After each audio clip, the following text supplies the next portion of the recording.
Welcome to Innovations and Breakthroughs with your host, Rich Goldstein, talking about the evolutionary, the revolutionary, the inspiration and the perspiration, and those aha moments that change everything.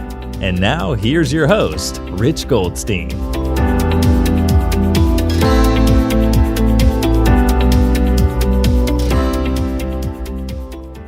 Rich Goldstein here, host of the Innovations and Breakthroughs podcast, where I feature top leaders and the path they took to create change.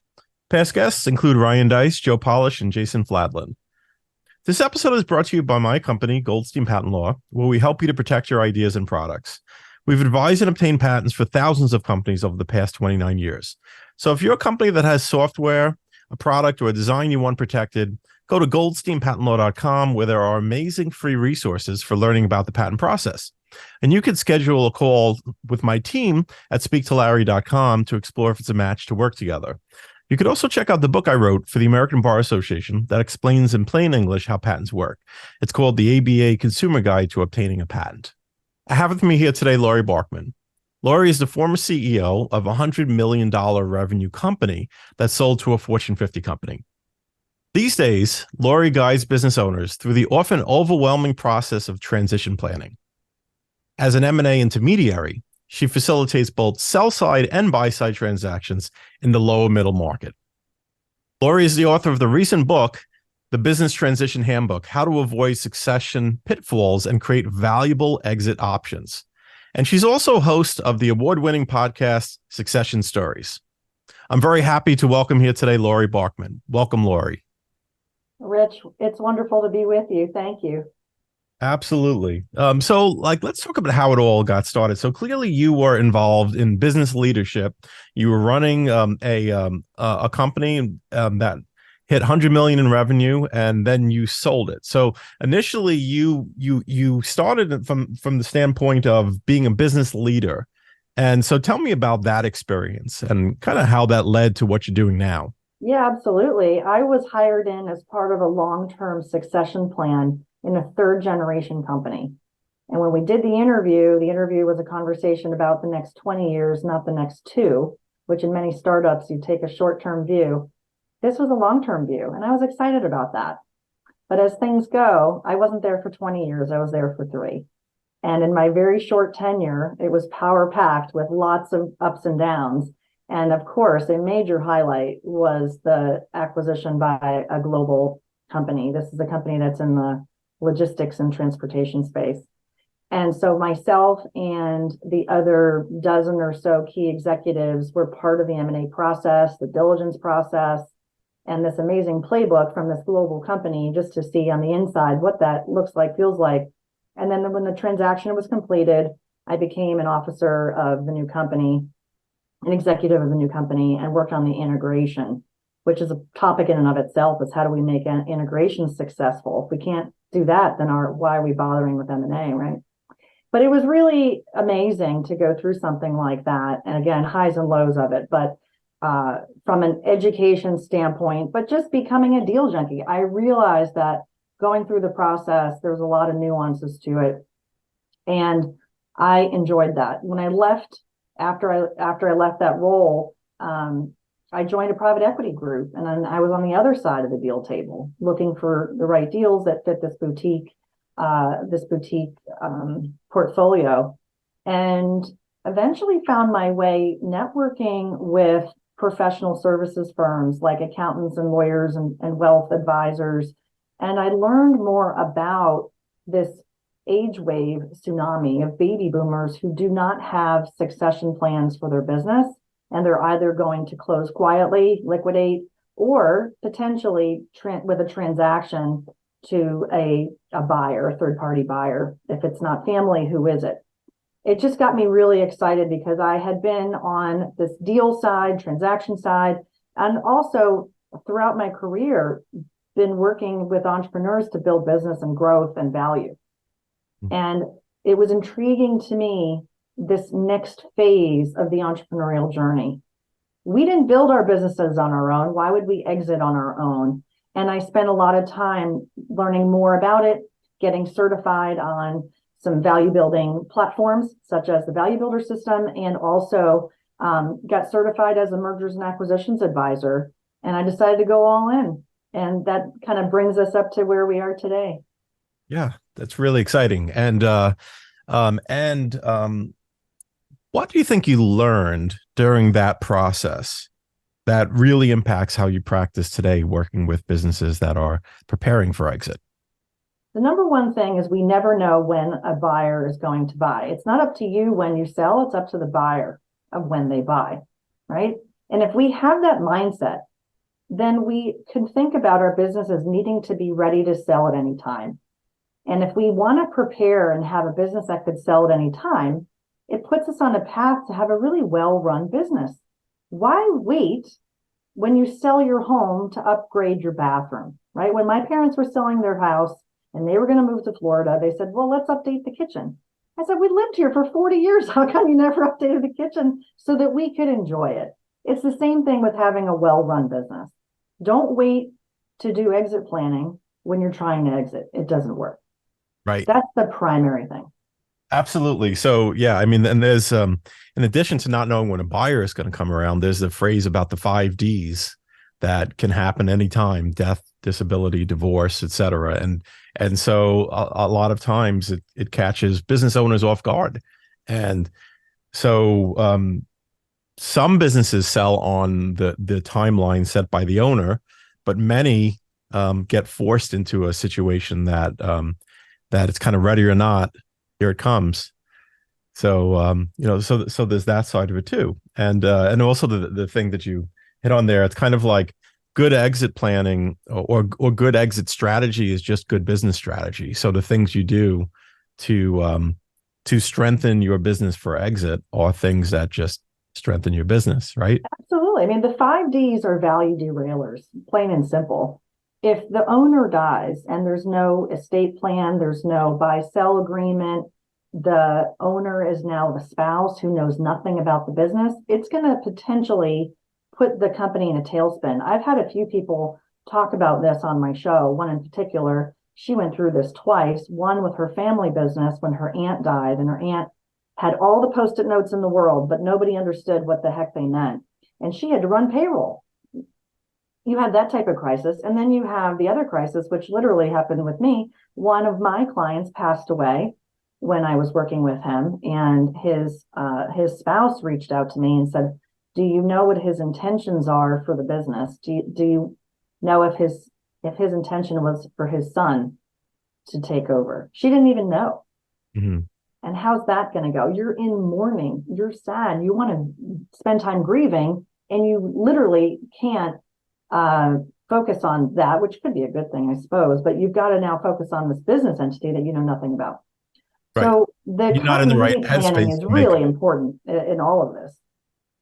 Yeah, exactly. I was just saying, and you're not in the right headspace to make a decision that you would make if you weren't under the duress of such a situation happening.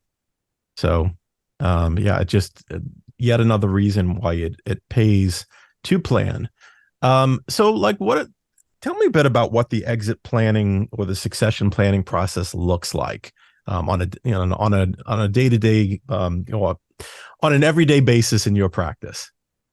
Ideally, someone is working with me when they are 5 years out, let's say 5 to 7, I think is a sweet spot for what I would recommend. But certainly people might have a 36-month timeline or a 24-month or a 1 year. So let's take the 3 to 5 year folks here as the example. They're not in a hurry, which is good.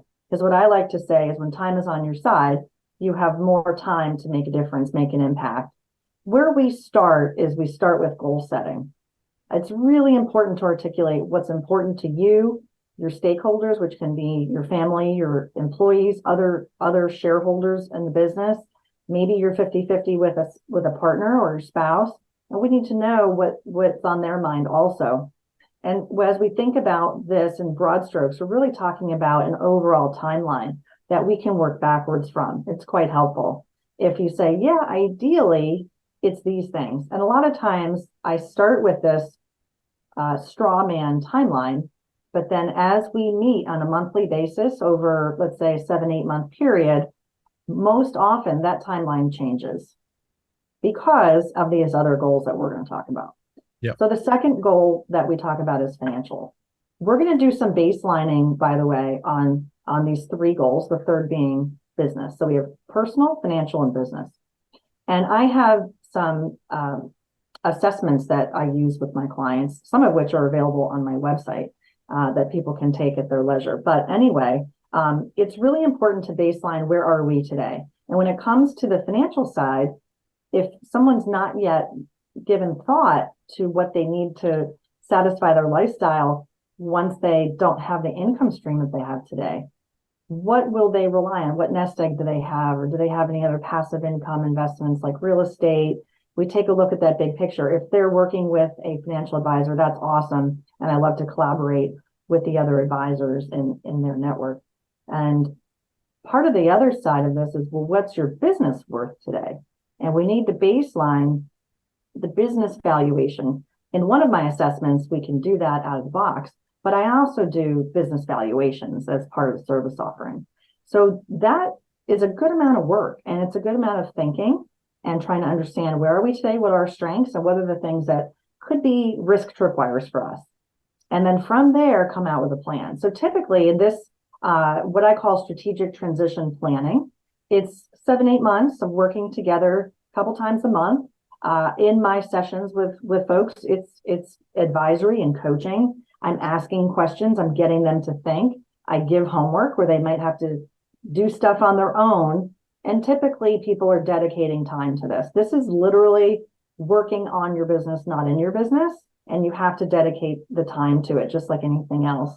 And at the end of the process, and there's other steps along the way, I mean, I'm kind of summarizing things that we'll work on. But in general, what we're trying to do is identify some risk tripwires in your business and plans to mitigate those risks.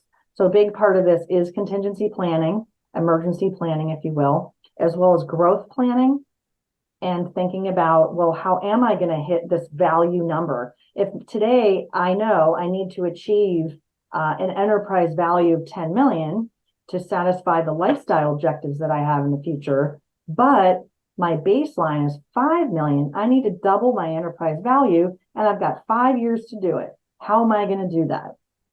That's growth planning. We got to talk about that. We got to roll up our sleeves and understand, what can we get from organic initiatives, sales, marketing, etc., and what can we do maybe to buy businesses and grow through acquisition. And all of that good math and ideas for strategy goes into a plan. You know, it's, if we don't have a plan written down, is it really a plan? If it's in our head, you're going to just continue to swirl on it. That's why people work with me in the first place. We got to get it out of your head and on paper. We can still change it, and that's okay. We have to start somewhere. So a strategic transition plan is putting it all on paper, putting it all so that we can organize our thoughts around these three core goals: business, personal, and financial. And it should intersect at some point with the business's multi-year strategy plan. Hopefully they have one, especially if they're anticipating doubling value over a 5-year period. It's going to be important to integrate your key management people, but not with the stuff you don't want to reveal. But for sure, the business growth aspect, you're going to need to make sure that that intersects with that planning process operationally.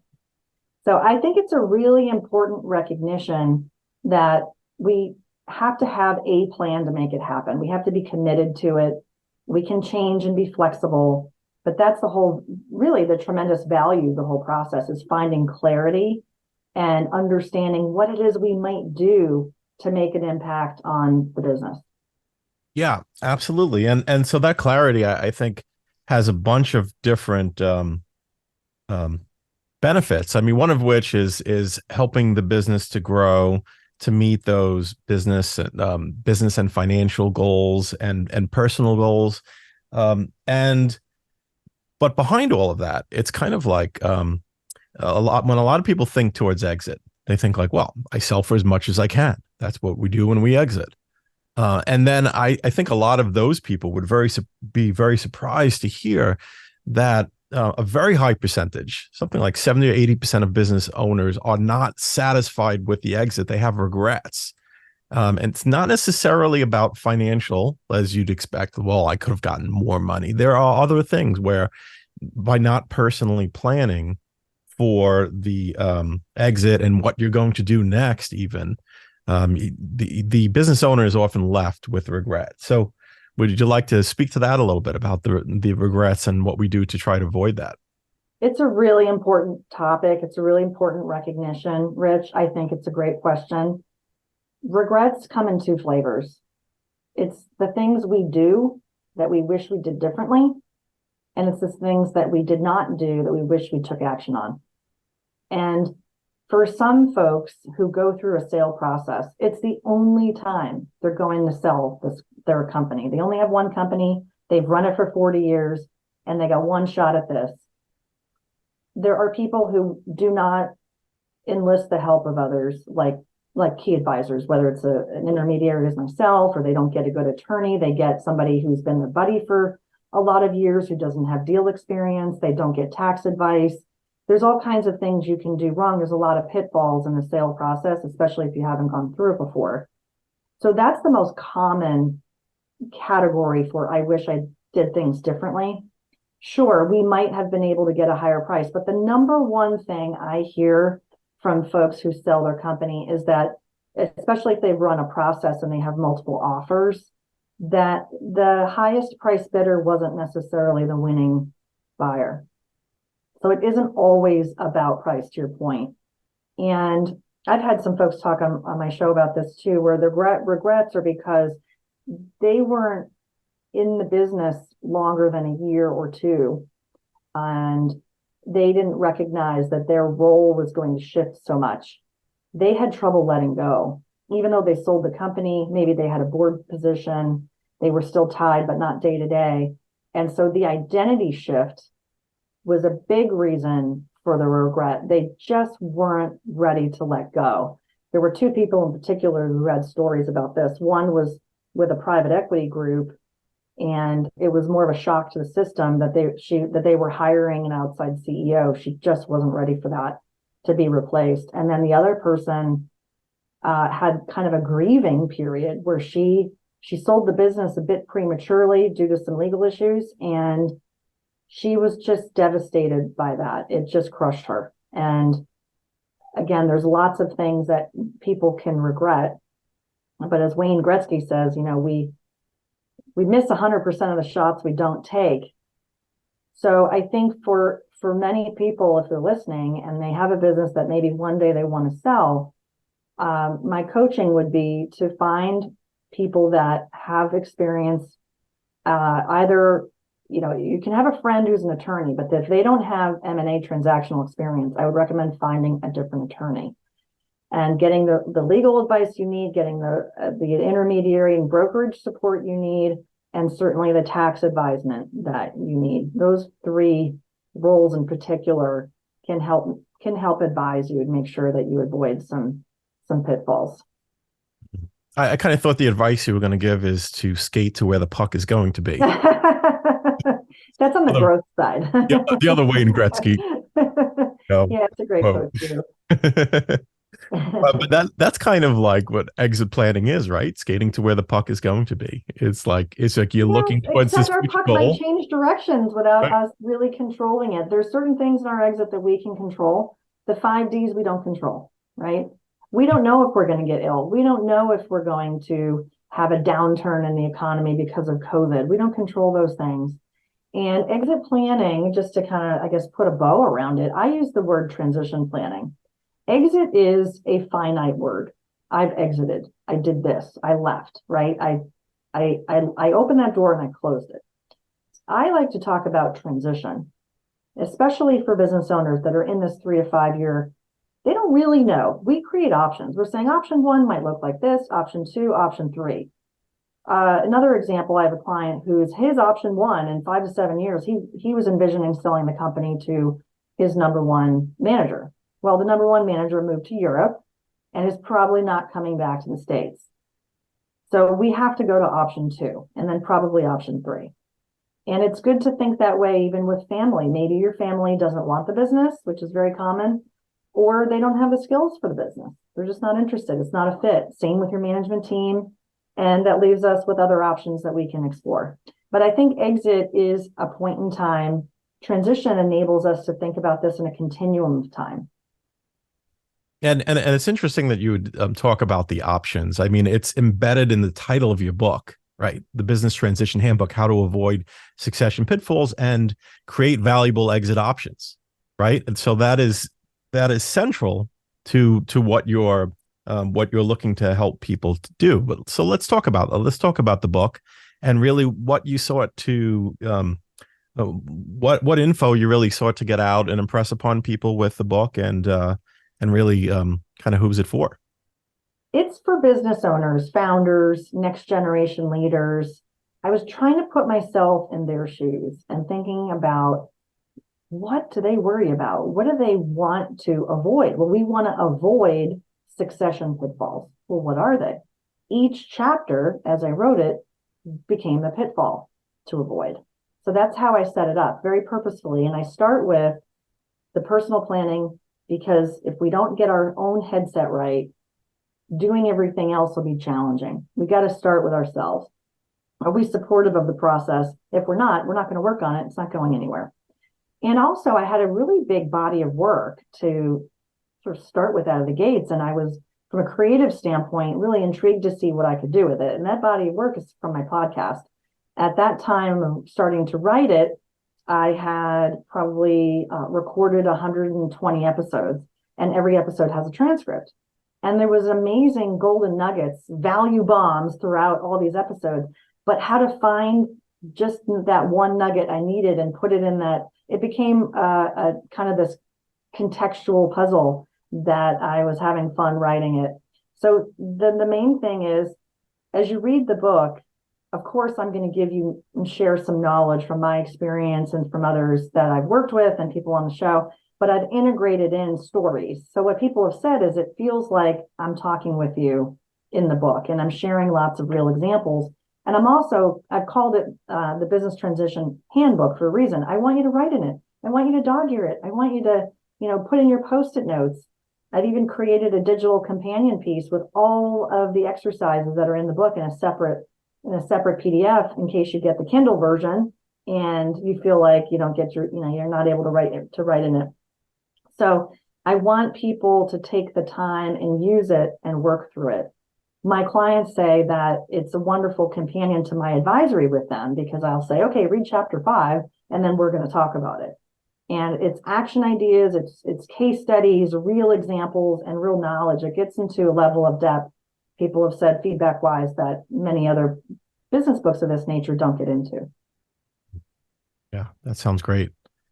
So then the podcast, it sounds like, is a lot of the same themes as what you discuss in the book. And in fact, like you've used pieces of the podcast to create the book now, but ongoingly, people have stories to convey about their own process with exiting and with transitioning. So kind of what do you enjoy and what type of topics do you enjoy talking about on the podcast? There's 3 core pillars on my show: innovation, growth, and transition. And inevitably, when someone's telling their story, we cover at least 2 out of the 3. It just tends to be the 3 topics that come up the most. I've introduced a 4th, which is about legacy.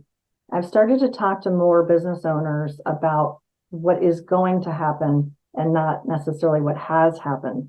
Most of the folks who come on my show have sold their business or they've bought businesses, and others in the industry or profession who support them, like attorneys, wealth managers, and accounting firms. And they share stories of wins and challenges along the way from client perspective. And other subject matter experts have come on too for just adding a lot of interesting topics and color around AI, for example, and other innovations. But mostly, I think, this legacy topic and working with owners to think about, okay, how do they see their personal legacy? What's important to them as they think about their business? And I'm not putting them on the spot to say, well, when are you going to leave? I don't want to do that. That's not the intent. It's more of a personal recognition that their transition will come at some point in the future. and leaving a lasting legacy in a way that's meaningful and for them will help them create an intention. And I'm having a lot of fun with those conversations. I have a couple of interviews coming out. One is with a current client, or I should say he was a past client, but hopefully he'll be a current client soon again. We did strategic planning with his business, and it made a dramatic impact. And so when he came on my show, we talked about that. And then we also sort of segued into what's next for him is strategic transition planning and the importance of that and that what intention he has with that. So that was really cool. But yeah, legacy, I think, is a really good topic for people to think about. Yeah, and I think it's probably especially important for people that strongly identify with their businesses. Like they've been, they have been their business for many years. Do you think?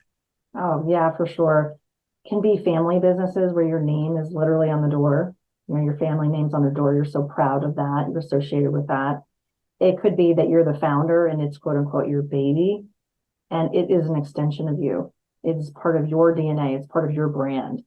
It's very difficult to separate from that if you don't recognize that it can be a detractor of happiness. It can be a detractor of value, because a business that can't thrive without its owner is going to have less value. And then what does that mean for you we talked about exit regrets.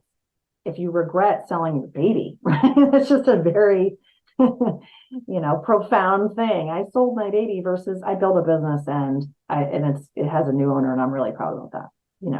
Really different.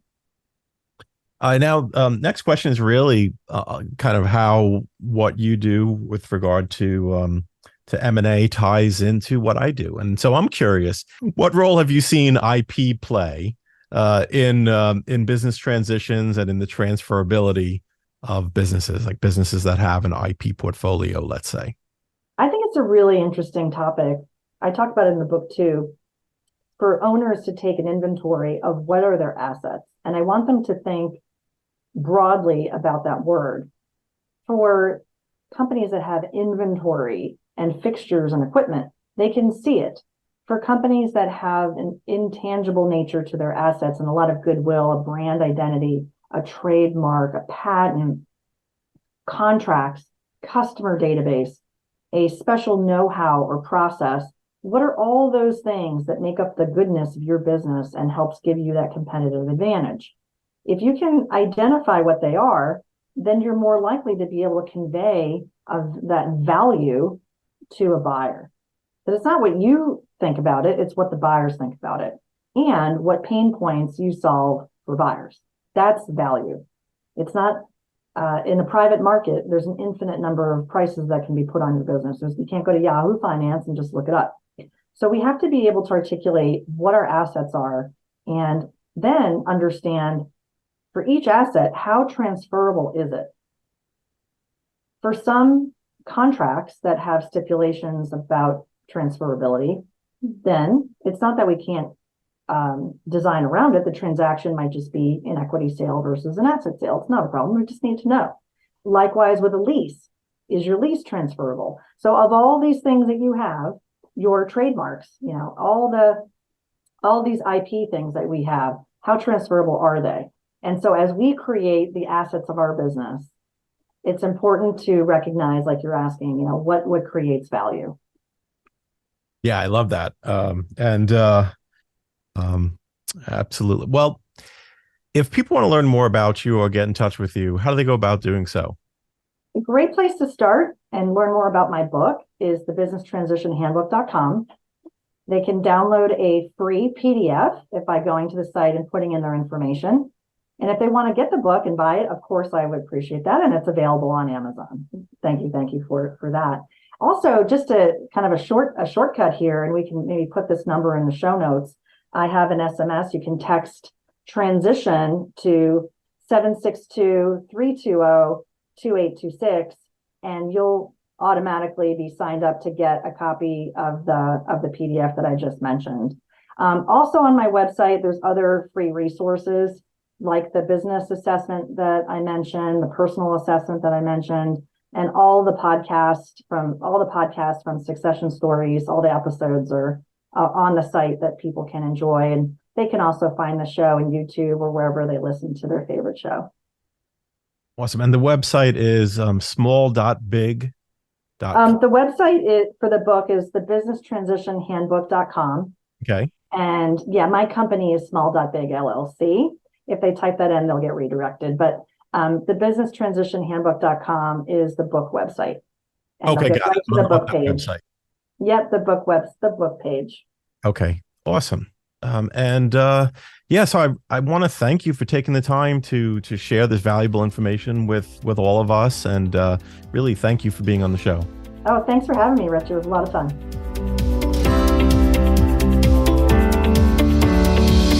Thanks for listening to Innovations and Breakthroughs with your host, Rich Goldstein. Be sure to click subscribe, check us out on the web at innovationsandbreakthroughs.com, and we'll see you next time.